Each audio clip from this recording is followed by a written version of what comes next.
Is the Wrangler going to be discontinued and replaced by the Jeep Recon? That's what we're talking about today, Case. And it's an important question to answer because the Jeep Wrangler is one of our favorite vehicles.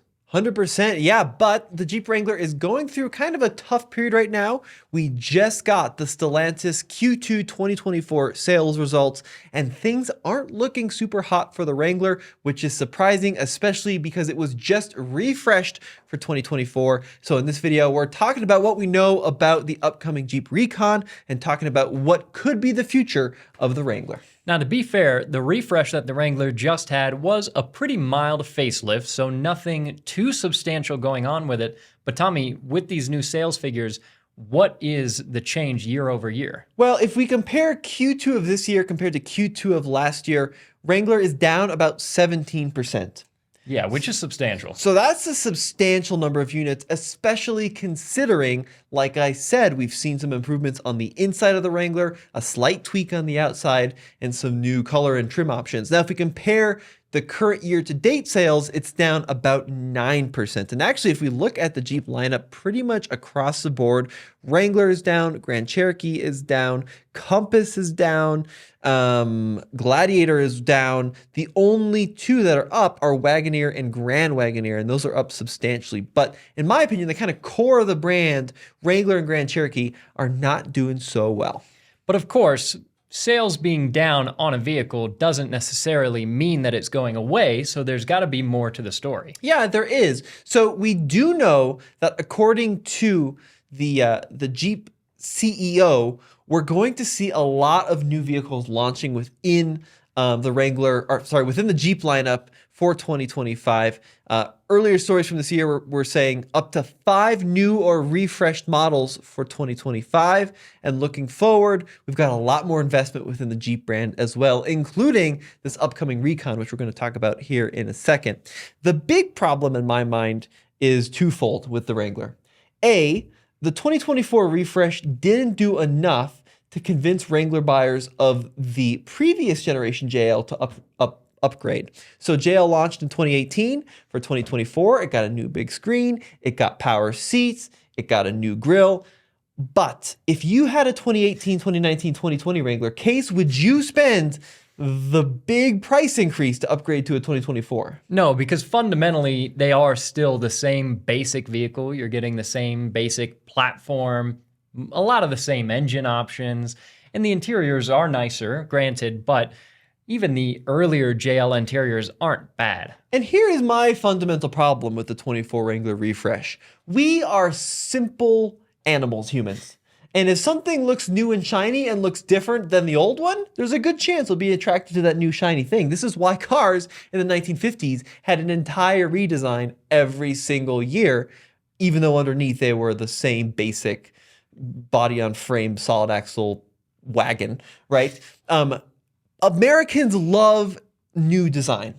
And the Wrangler, and I stand behind this. I stand behind this, right? The Wrangler design didn't change enough for 2024 to get that hardcore Jeep enthusiast to go spend that money for a new one, in my opinion. And it didn't change enough under the skin either to justify buying a new one either. So if we're gonna see a new refreshed Wrangler in the next couple of years, they're gonna have to really refresh the Wrangler. I'm talking new powertrains, I'm talking about new off-road goodies, I'm talking about some serious changes other than a slightly bigger tire, slightly more lift, and a different grille. Now, here's the other thing, and there's only so much of this that we can really talk about. It's been from your personal experience, but there has been, over the years, a bit of a fight, a struggle to keep the Wrangler what it is, a solid axle, body on frame, old school SUV, because they have certain parameters for drivability on road that they have to meet. And the easiest way to do that would be to abandon the old school formula. But of course, core to the experience of a Wrangler is it being solid axle and body on frame. Okay, so that's a great topic you've just brought up, because I used to be in that boat. But I think what we're seeing from a sales standpoint with the introduction of the Ford Bronco, the return of the Land Cruiser, the new 4Runner coming up, is that consumers out there really don't care. And more importantly, especially with the Bronco, Ford has proven you can do 95% of the off-road stuff with an independent front suspension that you can with solid axles. Having said that, if you want to upgrade, if you're going to put 40s on it, if you want to go nuts, yeah, the stick axles are going to be better. But Ford has proven you can get better drivability on-road, similar capability off-road, and better in a lot of situations with an IFS setup. So, I think you're going to have a hard time convincing everyone of that. Look, though. the 1% of people that care about IFS are the 1% of people watching us right now. Yeah. And they are the ones guaranteed that are going to throw a brick through my window for saying that. Yeah. But for the vast majority of folks, I think it's time to compromise a little bit on that front end articulation. Wow. For I never thought I'd heard you comfort. say that. I know, I'm getting soft as I get older, Case. But I just think that's where the market is headed. Now, let's talk about this Recon and where it's going to fit into the Jeep lineup and if it is going to replace the Wrangler. And then we'll talk about with my second complaint with the Wrangler. So walk us through what we know about this Recon. This is a prototype that we've been seeing for a while. We've done a number of videos talking about what we know, but in this context, it is interesting. So a basic rundown of what the Recon is it is an STLA platform vehicle. So like the new Wagoneer S all-electric vehicle that they just revealed from Jeep. And this vehicle is supposed to be all EV, although it sounds like there may potentially be some different powertrain options for this vehicle. Again, information on this is pretty fuzzy because it's not a fully revealed vehicle yet. It is a prototype, but they are saying removable doors. It would be fully independent suspension. Being that it's on the same platform as the Wagoneer S, it could theoretically have as much as 600 horsepower. Yep. People are estimating maybe somewhere around 400 miles of range, but it's too early to tell. And as far as off-road gear would go, it would probably have e-lockers, basically, as far as that goes. Right, and it may have a proper electronic locker in there as well. Yeah, mechanical locker. Mechanical locker, that's right. Yeah, and Filosa, the CEO, teased recently that there is a potential that you could run like a hybrid powertrain with this architecture as well. It's supposed to be a very flexible unit. Now, here's the thing, right? It looks like it's going to be expensive. You know, just based on what we understand about where Wagoneer S lines up, right? Launching at like a $72,000 price point. You know, we're looking at an open top vehicle with removable doors, but still on that architecture. And if you can get it with 600 horsepower, $70,000 is probably well within that equation. Now, where would this fall in with the Wrangler? Now, I would have always assumed that the Wrangler, being gasoline, you can get it with a manual transmission, small, is going to be a lot cheaper than that. The reality is, in the real world, when you go try to buy a Wrangler, the majority of them are going to be well over $50,000. Yeah, you did a video on that recently, and of a couple hundred Wranglers that were for sale on the lot, how many of them were affordable? There were like 800 for sale in our area, and there were something like under two that were there were two under $40,000. Yeah. 2 or 3 of 800. The vast majority of them were in that like $50,000 to $70,000 price point.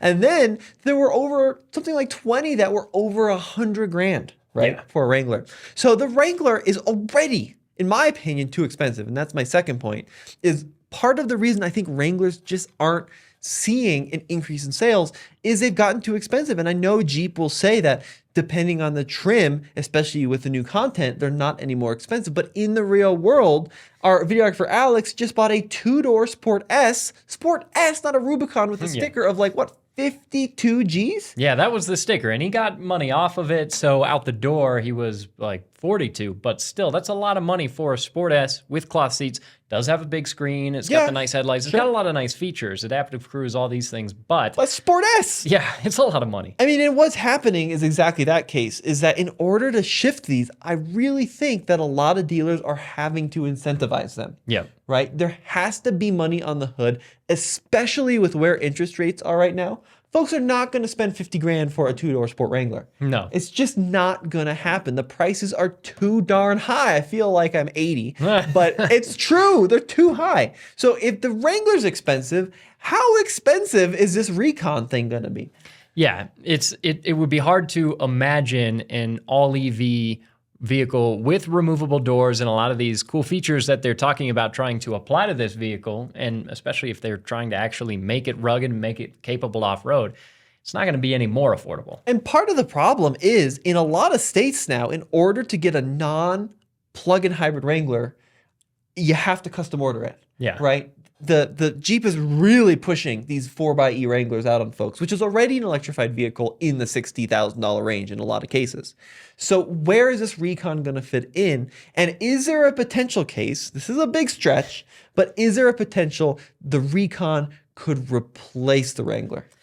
Well, that's what we're hoping won't happen because, again, I mean, this Recon has the potential to be a great vehicle on its own, but as a replacement for the Wrangler, it would be hard. I think for a lot of hardcore Jeep guys, seeing the solid axle, body on frame Wrangler go away and make way for an independent suspension all EV SUV, it would be a difficult trade to make. The thing I'm struggling with a little case is we've seen, especially since the Stellantis takeover, a softening of the brand.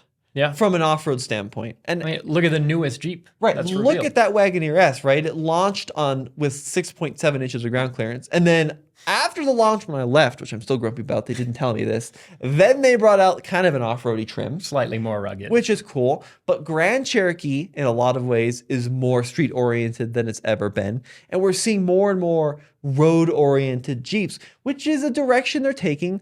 You know, that's a direction that they've chosen to go in. And certainly it appears the Recon is more street-oriented than the Wrangler. Yeah. But I hope that Jeep realizes there still is an enormous market for $35, let's be more hopeful, $35,000 modern vehicle with actual capability, right? Only so many folks can spend 80 grand on a full EV with off-road capability. And that segment is already full. Vehicles like the Rivian R1S and R1T, right? Yeah. Now we got Cybertruck and we got a whole new plethora of four-wheel drive electric off-roaders coming. But supposedly there could be a baby Wrangler coming, right? Well, we've heard rumors, and then the rumors I've heard have kind of subsided on that. And now what Filosa is saying is we're going to get a $25,000 EV Renegade, which is fine, Renegade-sized vehicle, which is fine, but that's not going to have any capability if I were to see through the not through likely. the And trees here. especially, again, like you're talking about with the direction that the brand has been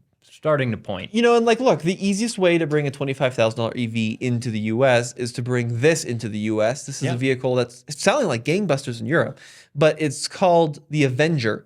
And what this is... Not the Dodge Avenger. No, thank God. No. A Jeep Avenger. And it's like a little slightly lifted hatchback thing that's fully electric, pretty affordable, 24,000 pounds in the UK. Yeah. And I think it's front wheel drive, but this would make the most sense for a North American because it's already there. It already exists. which is fine, great. I'm all for more affordable EVs. That does not say Jeep to me, though.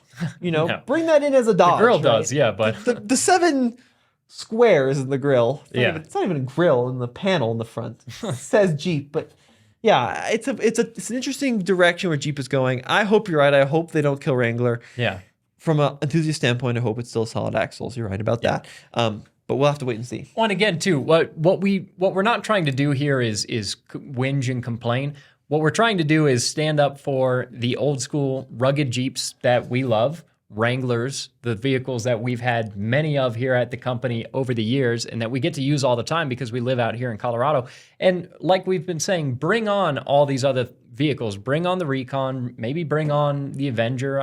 More, Whatever that turns into, yeah. Yeah, more is never a bad thing, but we just have to keep around the things that keep Jeep the brand that it is, the brand that people think of. Right. And You have to have that rugged vehicle, Yeah, that halo vehicle. Dude, I love this brand, I think, more than anybody. And I it's fantastic, but the prices are too high.